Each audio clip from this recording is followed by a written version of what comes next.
Why were we put here? I think everyone wants to know, why were we put here? Why are we on earth? Let me put it this way, I like to think that God is real. The Bible, that's controversial.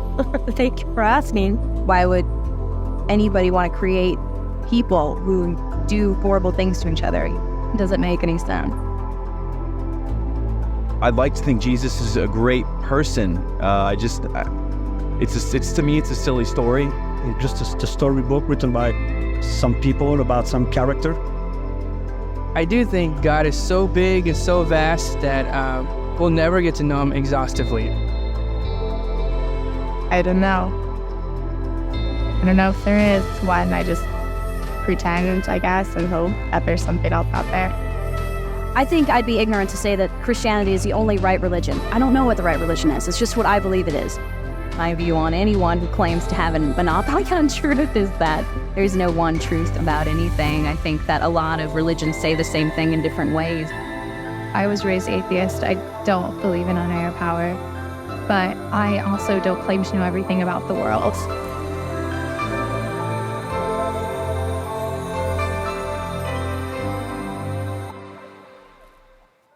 One of the great things about it is, for those of you who are just joining us, we've been doing this series together with over 200 churches all throughout the Bay Area. And the word that has been coming in from so many different churches is just about how exciting it has been to see God move over these last 7 weeks. Even here in our church, last week we invited people to make decisions. 19 people raised their hand to recommit their lives to Jesus. One person did it for the very first time. We had 2 baptisms in this series, and we have a lot to celebrate. We have a lot to be thankful for.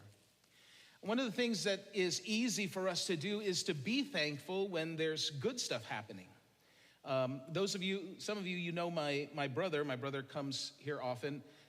He and my brother Rich, and that Asia was pregnant. She's not anymore because she gave birth last night. It was last night, right? She gave birth last night.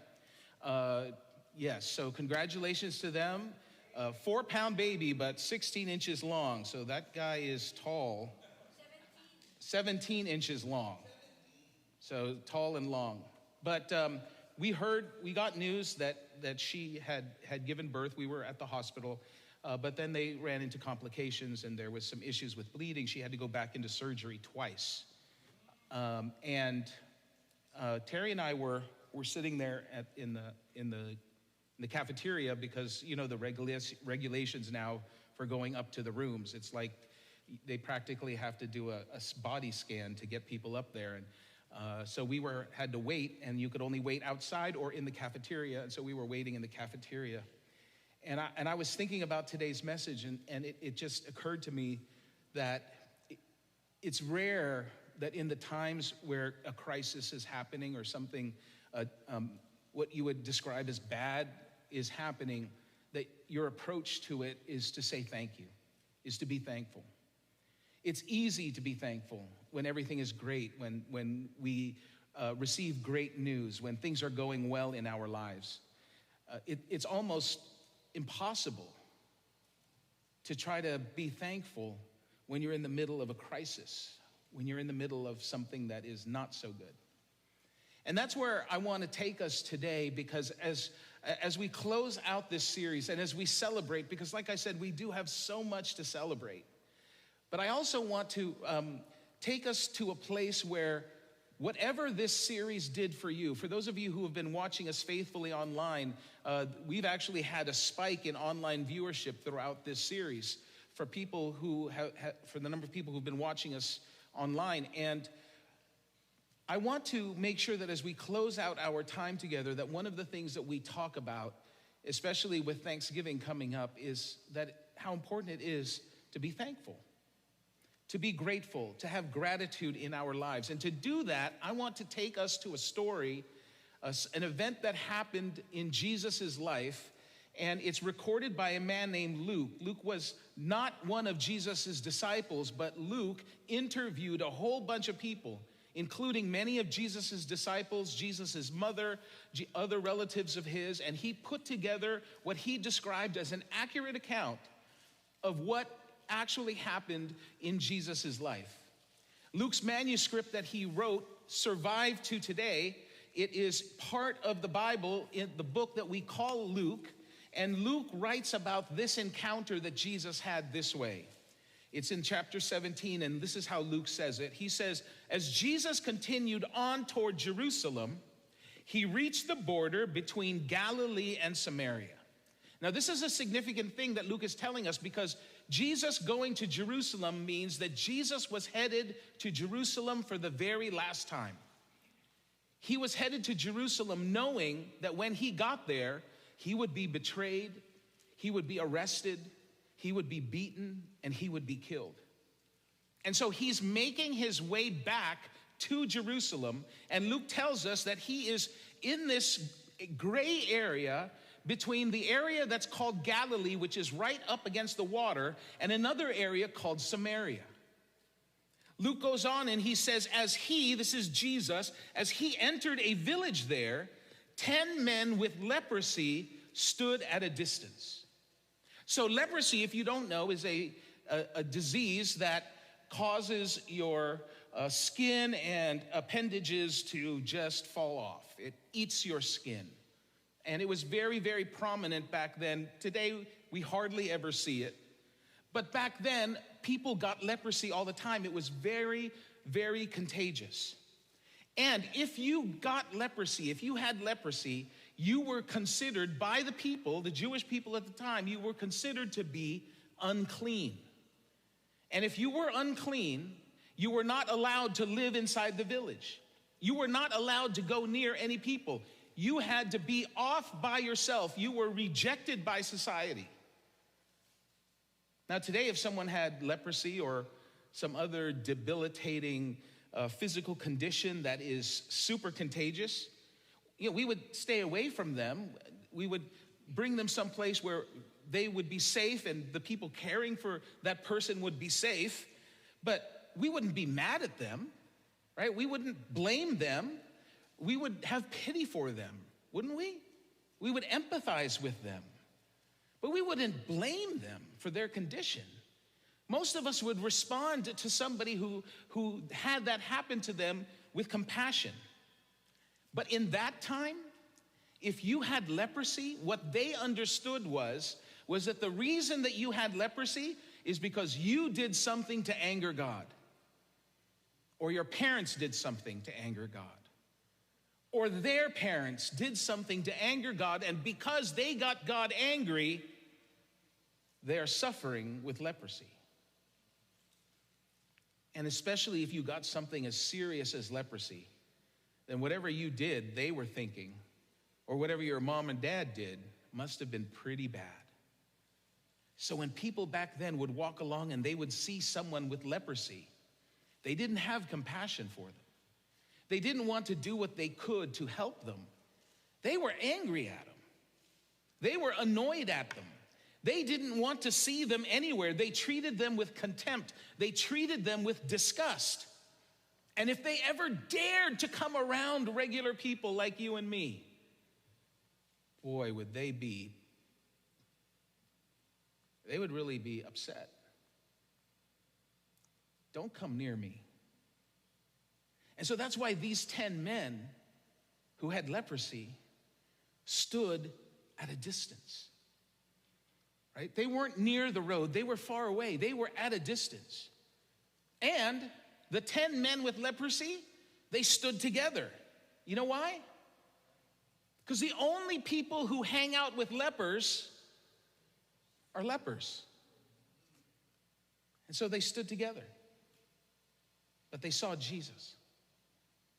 And Luke says that they saw Jesus and they were crying out, "Jesus, Master." Now this is an interesting word, master, because today it has such different connotations. Back then, when they said master, it came from the Greek word epistates, and that meant a master or a doctor. When Luke uses it, Luke only uses it in 2 places throughout all of his writings.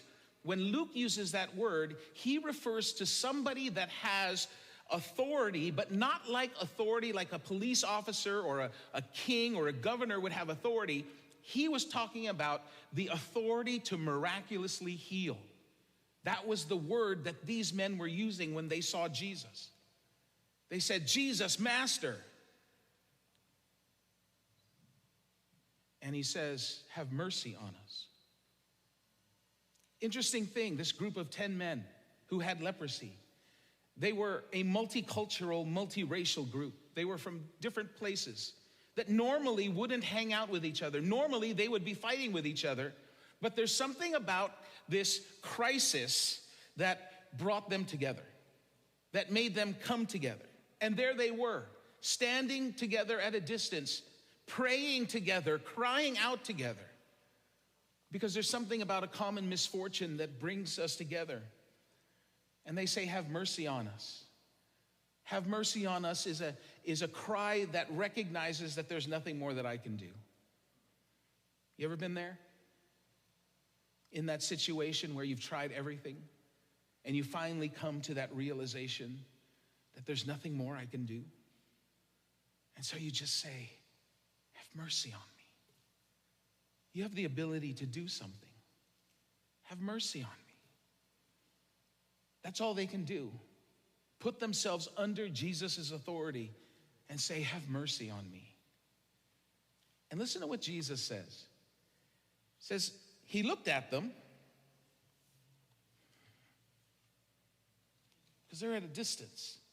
He had to squint. He looked at them and said, "Go show yourselves to the priests." Now, isn't that a weird thing?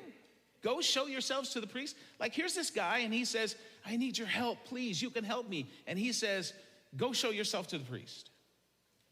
The reason that they were sending them to the priest is because to go to the priest is how you get ceremonially clean. You see, when you got leprosy, you were unclean in the sense that you had this contagious disease, but you were also what they called ceremonially unclean, which means even if you got healed from the leprosy, you were still considered unclean until you went to the priest and got ceremonially cleansed. There was a whole ritual involved for cleansing somebody from having leprosy. Jesus sent them to go to the place where it would remove the social stigma of having a disease. Because you see, you could be cured from the leprosy and not be ceremoniously clean, and people would treat you the exact same way.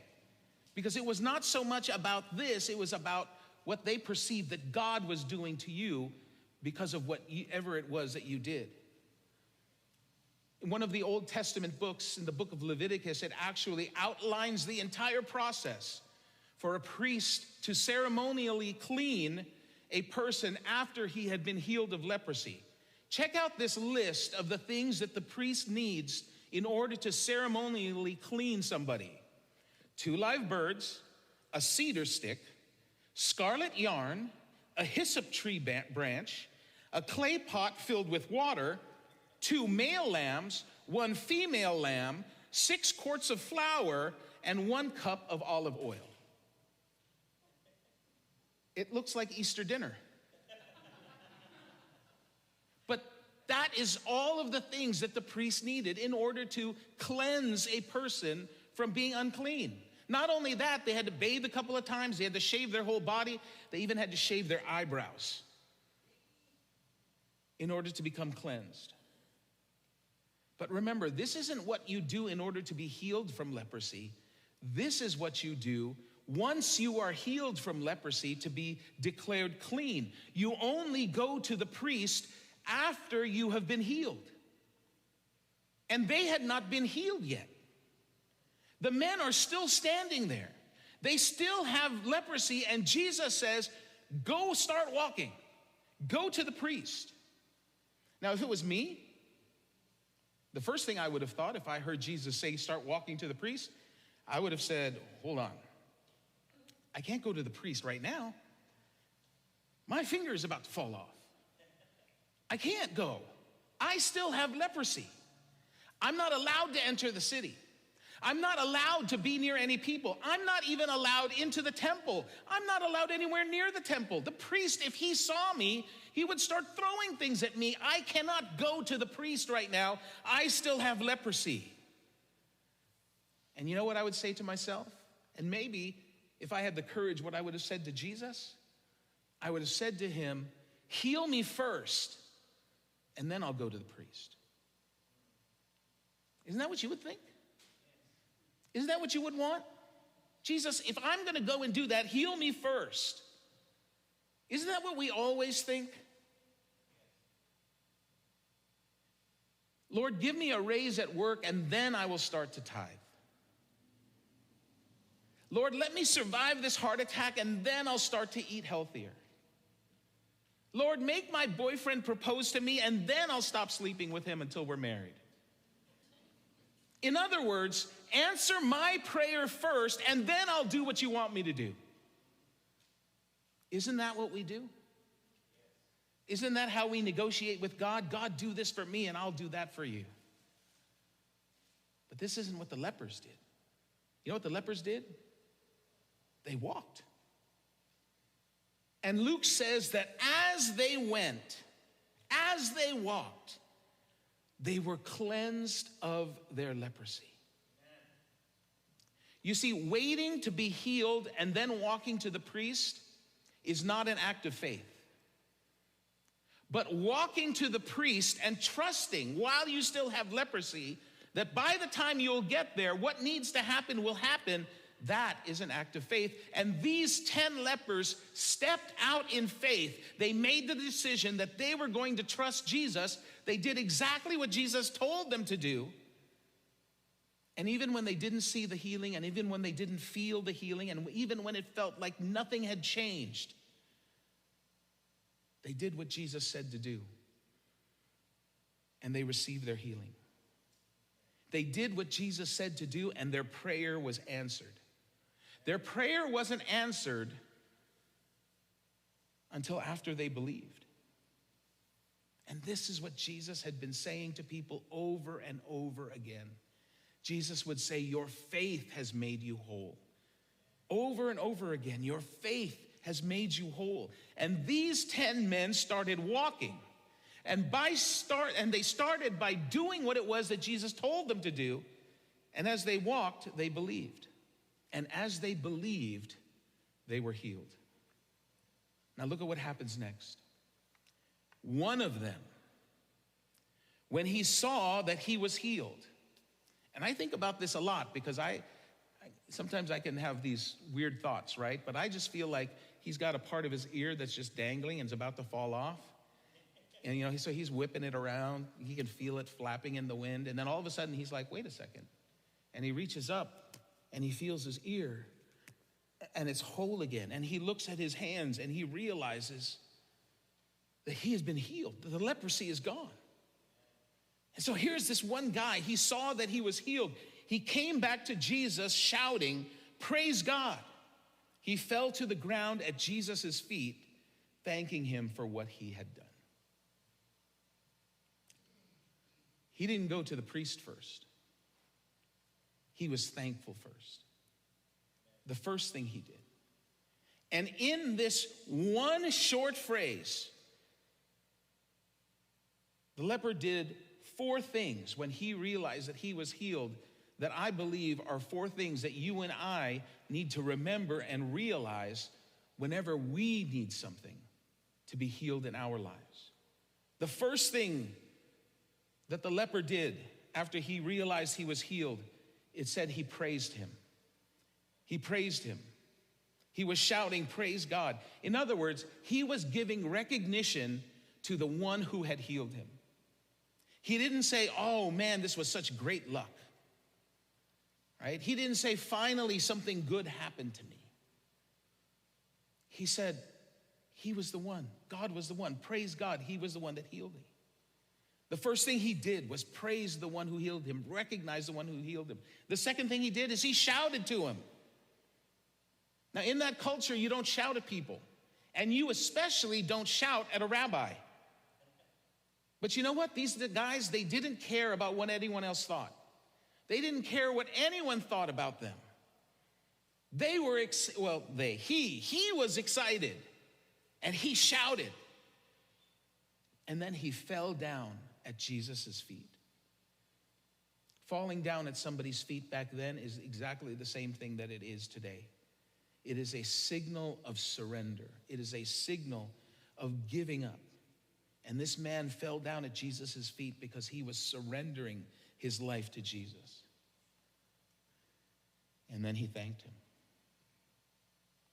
The word for thank there is also a Greek word. It's a Greek word, eucharisteo.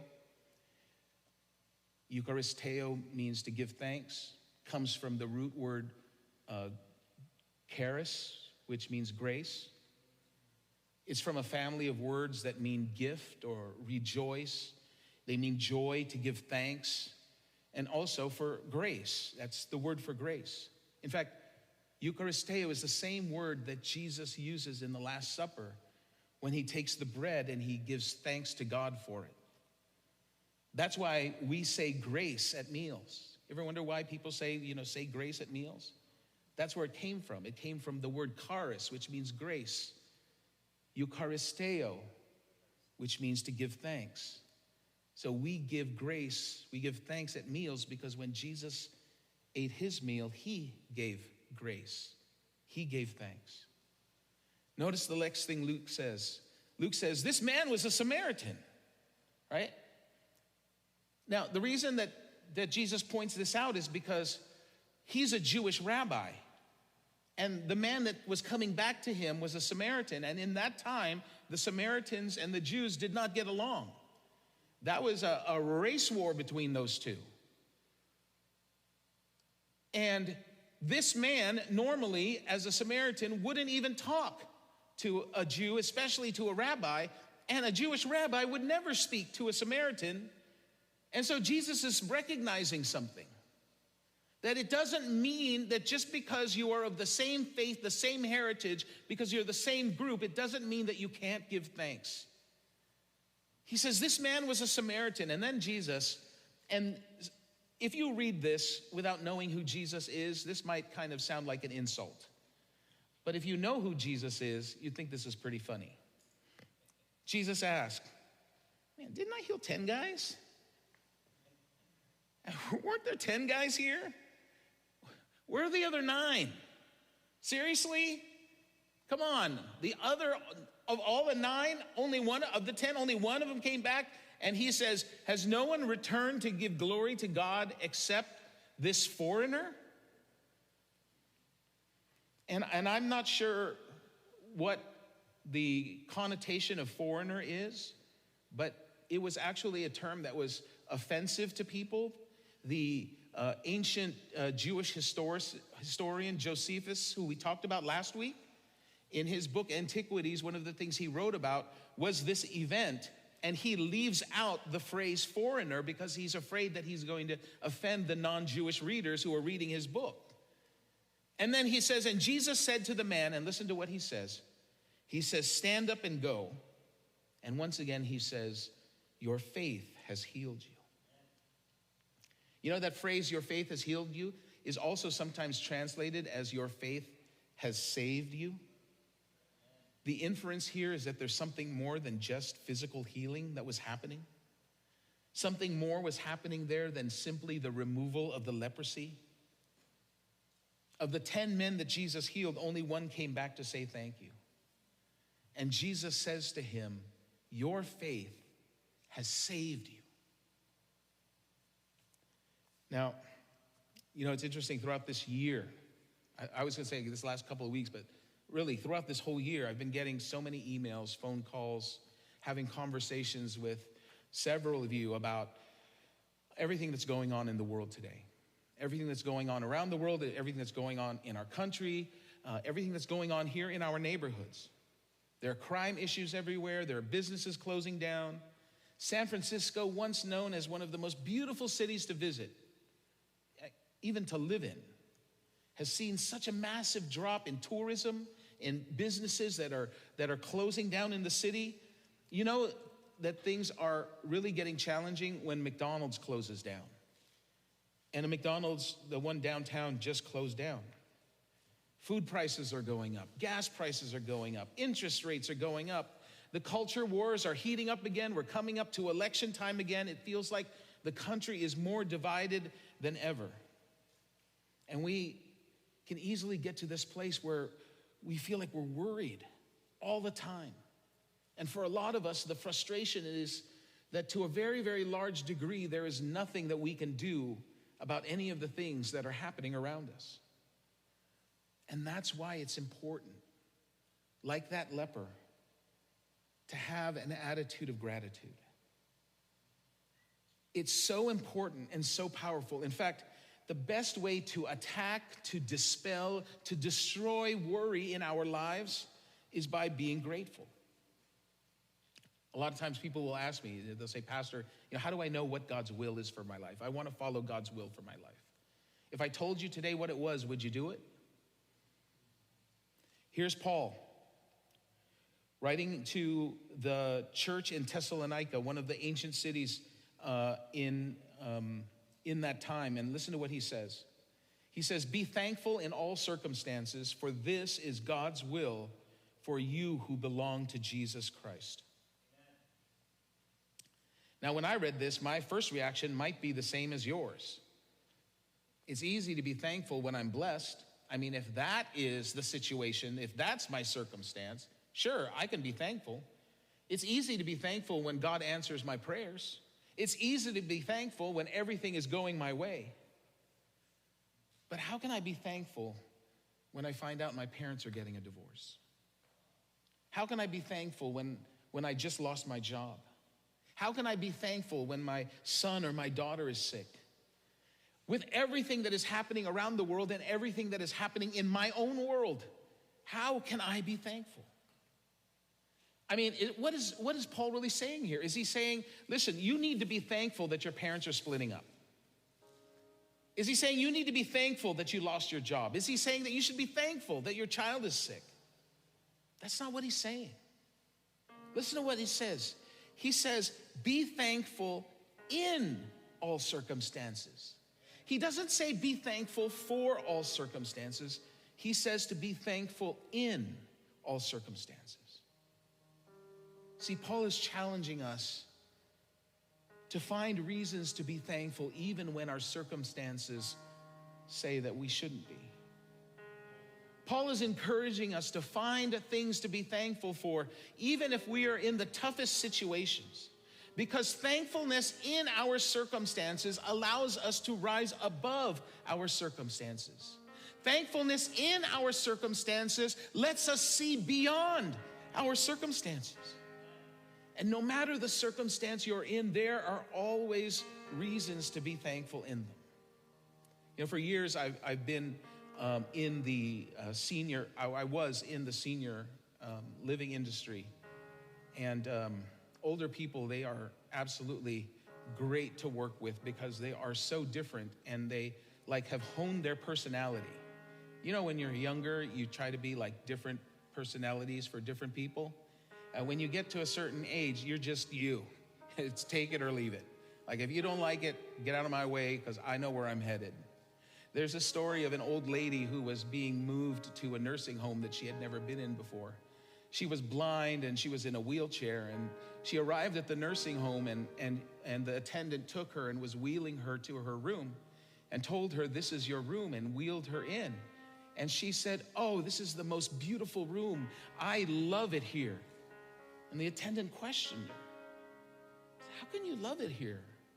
You've never seen this room before. You can't even see it now. And she said, I choose to love this room because this is my home.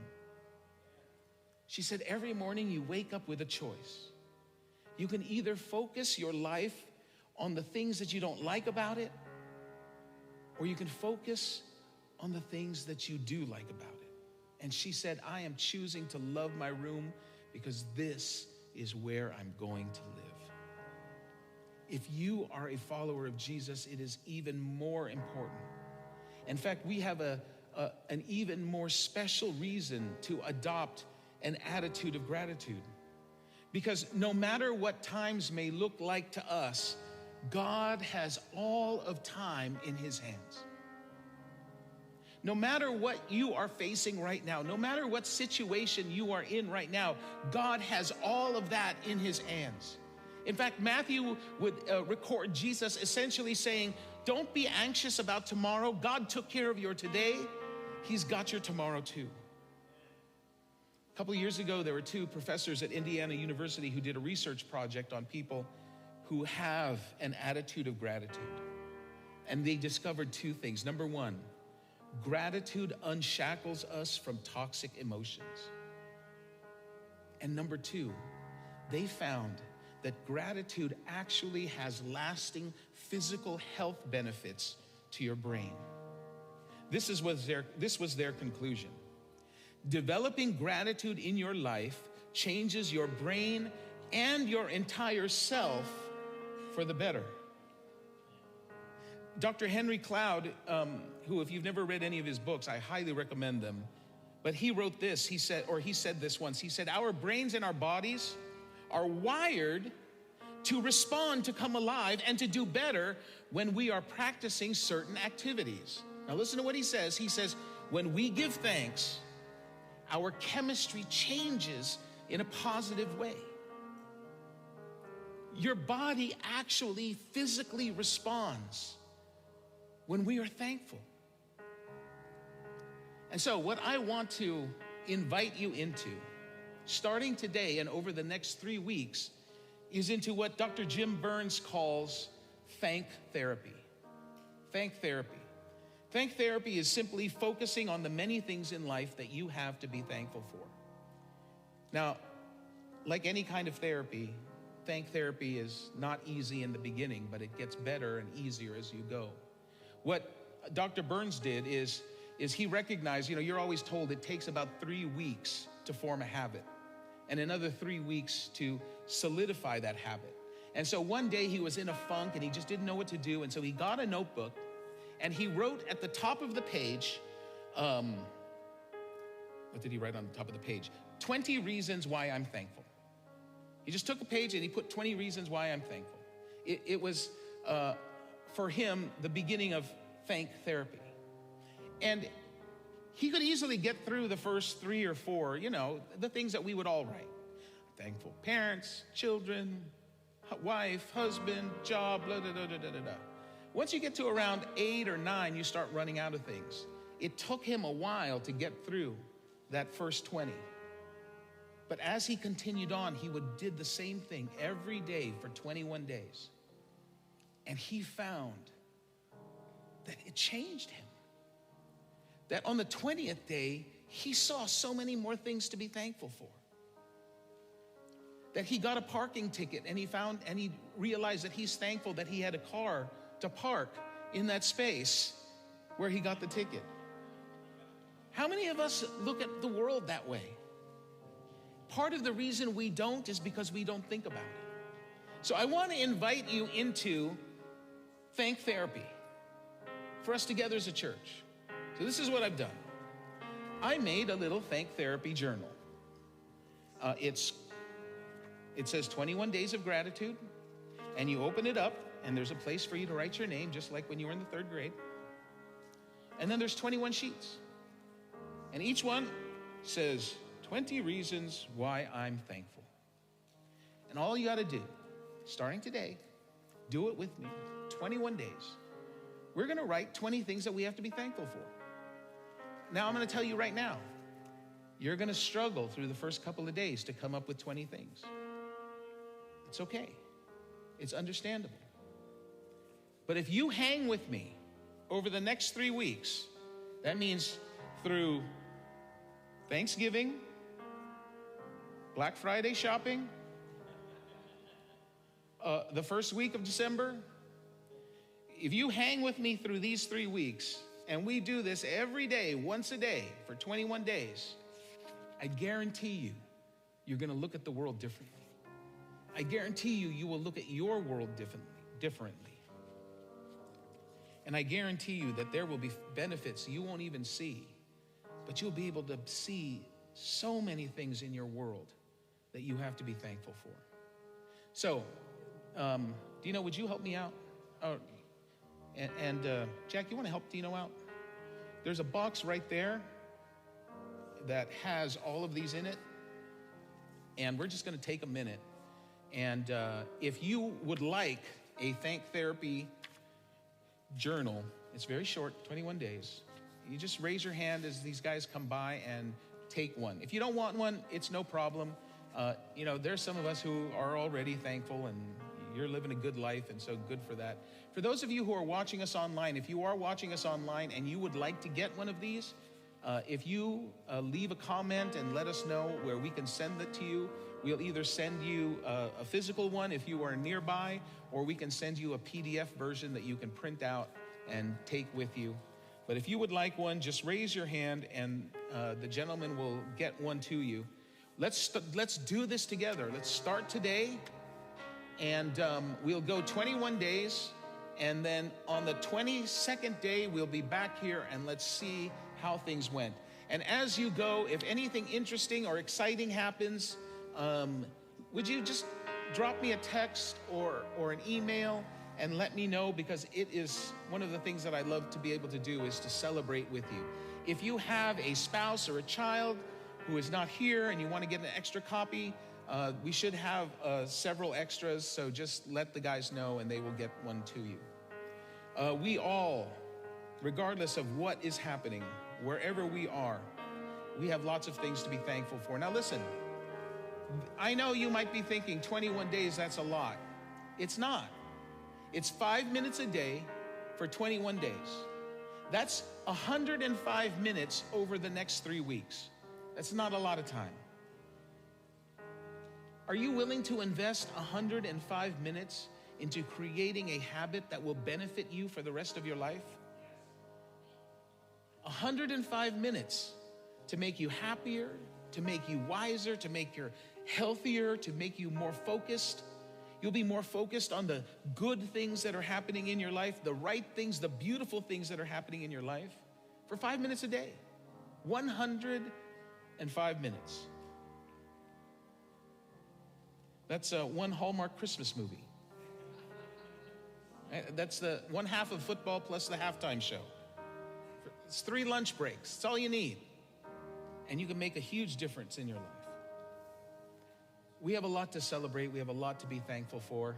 We're going to be closing out Explore God next week with kind of a part 2 of our talking about being grateful and being thankful. But I want to invite you, whether you took a journal today or not, whether you are going to be with us on this 21-day journey of thank therapy, that you all will find ways to be thankful in your lives. It will make a huge difference, and it is God's will for you. Let's pray.